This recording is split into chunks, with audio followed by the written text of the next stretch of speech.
দর্শক, শাড়ি পরিয়ে ভারতীয় পণ্য বর্জনের আহ্বান জানিয়েছেন বিএনপির জ্যেষ্ঠ যুগ্ম মহাসচিব রুহুল কবির রিজভী।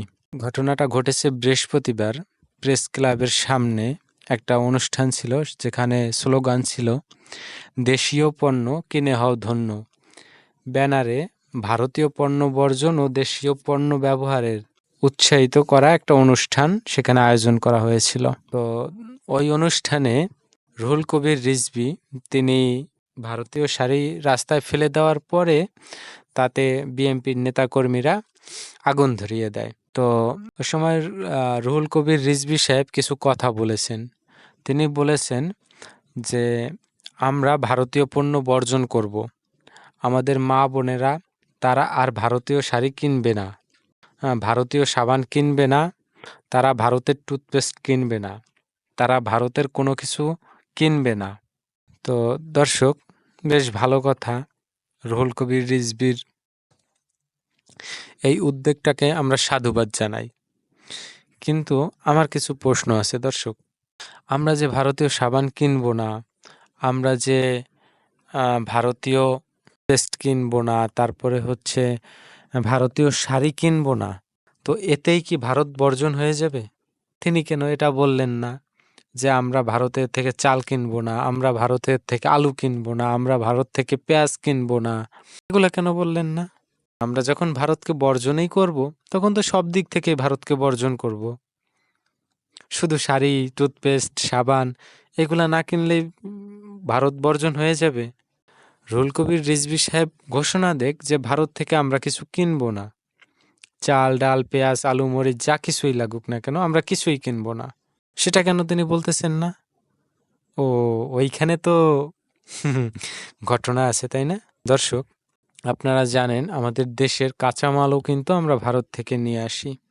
যখন কাঁচামাল আমাদের দেশের সরবরাহ কমে যায়, তখন কিন্তু আমরা সেটা ভারত থেকে আমদানি করি। এবং আপনারা কিছুদিন আগের একটা ঘটনা দেখেছেন যে ভারত থেকে মাত্র 1 সপ্তাহ কাঁচা মরিচ না আসার কারণে আমাদের দেশে কিন্তু তখন 400 টাকায়, এমনকি চট্টগ্রামে 1000 টাকা পর্যন্ত কেজি উঠে গেছিল কাঁচামরিচের। তো এই যে কিছু লোক আছে, যেমন রুহুল কবির রিজভী, তিনি ভারতীয় পণ্য বর্জনের ডাক দিয়েছেন। আরও একজন লোক আছে ব্যারিস্টার ফুয়াদ সাহেব, তিনি বলছেন আমরা না খেয়ে থাকবো, তবু ভারতীয় পণ্য বর্জন কিনবো না। বেশ ভালো কথা। আমরা কতদিন না খেয়ে থাকবো? 1 দিন 2 দিন? আচ্ছা, তাও যদি আমি মেনে নেই যে আমরা দৈনিক একবেলা খাবো আর একবেলা খাবো না, আচ্ছা আমরা সেটা কেন করব? যেখানে ভারতের থেকে আমাদের দেশে পণ্য আসতো, আমরা সেটা খেয়েই বা সেটা ব্যবহার করতেই অভ্যস্ত, আমরা সেটা কেন এখন পরিহার করব? কই, এর আগে তো এত পরিস্থিতি ঘোলাটে হয় নাই কখনো। আগেও তো দেশের অবস্থা অনেক খারাপ ছিল, তখন তো ভারতের সাথে কূটনৈতিক বা রাজনৈতিক সম্পর্ক এরকম অস্থিরতা দেখা দেয়নি। ভারতের সাথে আমাদের যে সম্পর্কগুলো আছে চারিদিককে ঘিরে, সেই সম্পর্কগুলো যে অস্থিরতা চলতেছে সম্পর্কর ভেতরে, এই সম্পর্ক মানে সমাধান করার জন্য বা এই অস্থিরতা সমাধান করার জন্য রাজনৈতিকভাবে কোনো উদ্যোগ নেওয়া হয়েছে? ভারতের সাথে কোনো বৈঠক হয়েছে? হয়নি তো। আচ্ছা, আমরা ভারতীয় পণ্য বর্জন করলাম, আমরা কোন দেশ থেকে পণ্য নিয়ে আসবো? রুহুল কবির রিজভী সাহেব তিনি 2টা কাপড় পুরাই দিয়ে ভারতীয় পণ্য বর্জনের ডাক দিয়েছেন। আমার মনে তো হয় যে রুহুল কবির রিজভী সাহেবের স্ত্রী, তিনি কি শুধুমাত্র 2খানা ভারতীয় কাপড় কিনেছিলেন? আমি জানি না সঠিক, সে হয়তো 2খানা ভারতীয় কাপড় কিনবেন না, আমার যেটা ধারণা। তার ঘরে হয়তো বা খুঁজলে আরও এরকম ভারতীয় অনেক কাপড় পাওয়া যাবে। এই রাজনৈতিক প্রেক্ষাপটের উপরে তারা দেশের জনগণের সমর্থন টানার জন্য ভারত বিদ্বেষ তৈরি করে, তারা সাধারণ মানুষকে কেন বিপদে ফেলতেছেন? দেশের একদম প্রত্যন্ত অঞ্চলের মানুষগুলো, তারা 2 বেলা ভাত খেতে পারলেই সুখী। আপনি দেশে কি করতেছেন, উন্নয়ন করতেছেন না কি করতেছেন, এইগুলা নিয়ে তাদের টেনশন নাই। তাদের টেনশন শুধু তারা 2 বেলা ভাত খেয়ে নিশ্চিন্তে ঘুমাবে। আপনি আইন শৃঙ্খলা ঠিক করুন, আইন শৃঙ্খলার ভেতরে যে অস্থিরতা চলতেছে সেটা ঠিক করুন। মানুষের নিত্য পণ্যের বাজারের যে এমনিতেই ঊর্ধ্বশ্বাস, তার উপরে আপনি ভারতীয় পণ্য বর্জনের ডাক দেন।